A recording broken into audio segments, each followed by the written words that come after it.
કેમ છો મિત્રો? જય સોમનાથ. સ્વાગત છે તમારું મારા નવા વ્લોગમાં. તો આજે પ્રોગ્રામ છે અમારે પિઝાનો અને પનીરના શાકનો. તો અમે આવી ગયા છીએ સ્વાદમાં પનીરનું શાક લેવા માટે, કેમ કે જીતુને પિઝા ઓછા ભાવે, એટલે એના માટે અમે પનીર ટીકા લઈ લેશું. અને અહીં જો કાવ્યાને લવ જમ્પિંગ ને હિંચકા ને એવું હોય એટલે એને મજા જ આવી જાય. એટલે બે શાક પાર્સલ થાય છે હજી, ત્યાં સુધીમાં બે હિંચકા ખાવા માંડી ગયા, જમ્પિંગ કરવા.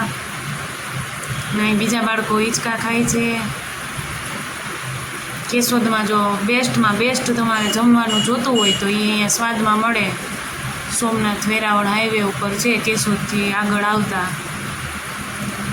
લવને કાવ્યાને જમ્પિંગમાં મજા જ આવી ગઈ, કેમ કે અત્યારે કોઈ હતું નહીં. સાંજે અહીંયા ટ્રાફિક બહુ જ હોય, ત્યારે જો બેઠક વ્યવસ્થાને બધી ગોઠવી દીધી. સૌથી વધારે કેશોદમાં જો ટ્રાફિક જોવા મળે ને તો એ અહીંયા સ્વાદમાં છે, કેમ કે અહીંયાનું જમવાનું બહુ ટેસ્ટી અને બહુ જ સરસ સ્વાદિષ્ટ હોય. એટલે જીતુ અત્યારે કરાવે છે પાર્સલ પનીરનું. અને જો આ અમે લઈ આવ્યા છે કેશોદથી પિઝા બેઝ, પછી ટમેટો સોસ, ચીઝ છે, અને આ પિઝા બેઝ બનાવવા માટેનું છે ટોપિંગ. અને આ છે આપણું પનીર, ટેસ્ટી પનીર ટીકા મસાલા.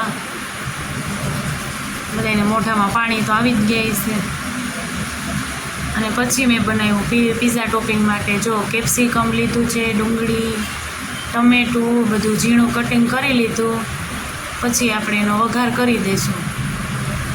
અને પછી ફાઇનલી મેં વઘારી નાખ્યું છે. તેમાં ટમેટો સોસ ને મીઠું મરચું બધું નાખી અને સરસ બની ગયું. હેલો, શું ખાવું છે તમારે? શું ખાવું હે? પિઝા કિને કિને ભાવે? હાલો, એકની કેવી ડીશ છે? તમારે કેવી છે ભાઈ? તારી લાલ કાવી તારી કાઉન ગ્રીન કલર. હાલો, આપણો પિઝા એક તો બની ગયો ભાઈ, ચીઝ ને સોસ ને. હાલો, હવે બેને અડધો અડધો મળશે હો. પછી એટલા બધી કટકા, પેલા અડધો ખાઈ જવાનો પછી પાછો મળશે હો આકડી. હાલો હાલ. જો ઘરે આવી રીતે પિઝા હું છે ને બનાવું, લોયામાં છે તે મેં નમક નીચે રાખી દીધું છે ને ઉપર થાળીમાં પિઝા બેઝ રાખી દીધો, ચીઝ ને બધું ખમણી ટોપિંગ રાખી. આ છ પિઝા ટોપિંગ છે એ પહેલાં પાથરી દેવાનો, એની માથે જે આપણું વેજીટેબલ્સ છે એ બધું વઘારેલું એ રાખી દેવાનું, ને માથે ને ખમણી નાખ્યું ચીઝ. હવે આપણે એને ઢાંકી દઈશું, ઢાંકણ થોડીક વાર માટે ઢાંકી અને પછી આપણે જોઈ લેશું જો કેવો વ્યવસ્થિત આપણું ચીઝ છે ને એ એકદમ ક્રિસ્પી, એકદમ ફેલાઈ ગયું બધી. અને હવે એની માથે આપણે એડ કરી દઈશું ટમેટા સોસ, જેથી આપણો પિઝા છે એકદમ ટેસ્ટી અને યમી લાગે.